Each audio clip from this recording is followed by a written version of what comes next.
Alam nyo yung experience na meron kayong dashcam pero pag kailangan nyo naman yung footage, at saka naman hindi malinaw. Well, today I'll show you a dashcam na malinaw pa rin kahit pa yung plate number, umaga man o gabi, at hindi masakit sa bulsa. This is the 70mi A410 dashcam. Tingnan muna natin yung quick unboxing.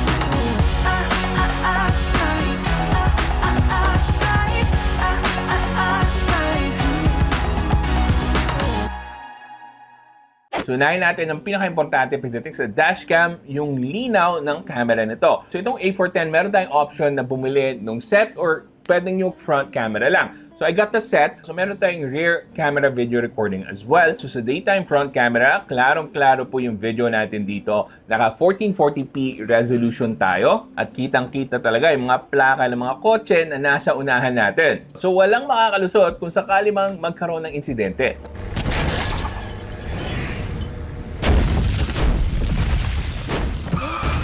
Sa nighttime naman, asahan nyo na medyo bababa talaga yung quality compared sa daytime videos natin. Pero buti na lang meron tong f1.55 na aperture. That means this can let in more light during nighttime video recording. And meron pa tong HDR capability.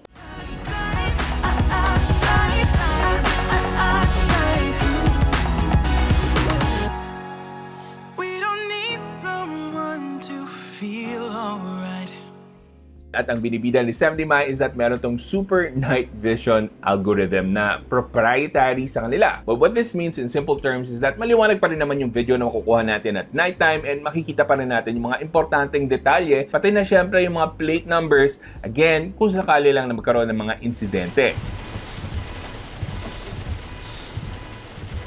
Na tulad ng binanggit ko, kinuha ko po dito is yung set, which is dual channel na tayo. Meron tayong front and rear video recording. And ang nagustuhan ko sa front camera is that adjustable yung angles ito. So madali mo lang ma-set kung ano talaga yung gusto mong coverage para dyan sa front camera mo. Very helpful ito para sa mga iba-ibang windshield angles. Now pagdating naman sa rear camera, just to be very straightforward sa inyo, lower quality po yung makukuha natin. Kasi kung sa front camera, pwede tayong makakuha ng 1440p.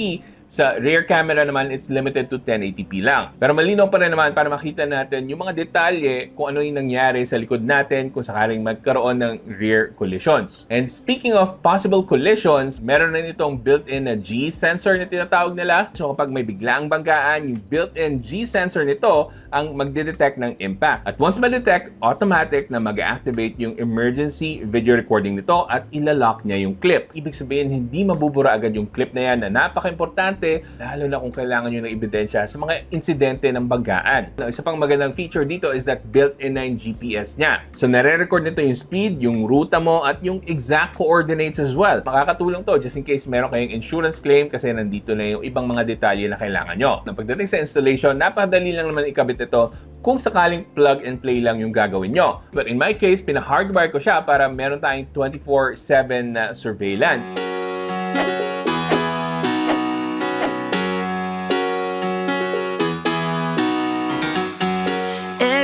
I see miserable people doing things they hate just to fit in.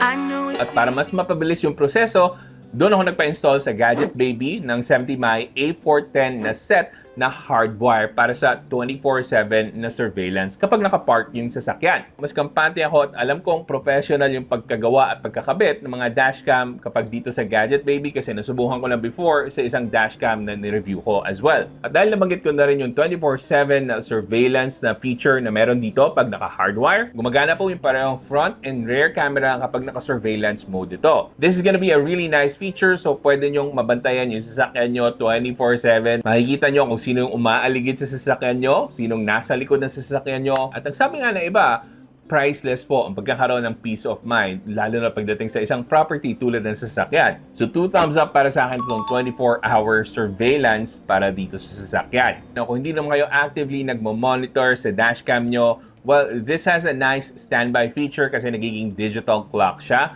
Very useful pa rin siya kahit naka-standby mode lang. Now, of course, with all modern dashcams, meron itong kasamang companion app na napakadali lang din gamitin, madaling i-pair, madaling mag-download ng footage from your dashcam to your phone mismo. So dito mo pwedeng i-adjust yung mga settings mo for your dashcam, including video settings and the likes. It's very user-friendly and kahit pa first time mong gumamit ng dashcam or hindi ka techie at all, this is something that you can easily navigate through. Now, considering lahat ng features na meron to, yung clarity ng video niya, yung rear and front camera video recording, yung parking surveillance na meron dito, and all the other extra features na meron pa dito sa 70Mi A410, well, this is surprisingly affordable and packs good value kung naghanap kayo ng magandang quality na dashcam without having to break the bank. So if you want to get your own 70Mi A410 dashcam, lahat po ng links nandiyan na sa description box kung saan mabibili nyo ito legit 100%. And maybe you can even get some vouchers dyan sa link natin para mas mapababa nyo pa yung presyo. So hopefully nakatulong tong video na to sa pagde-decide nyo.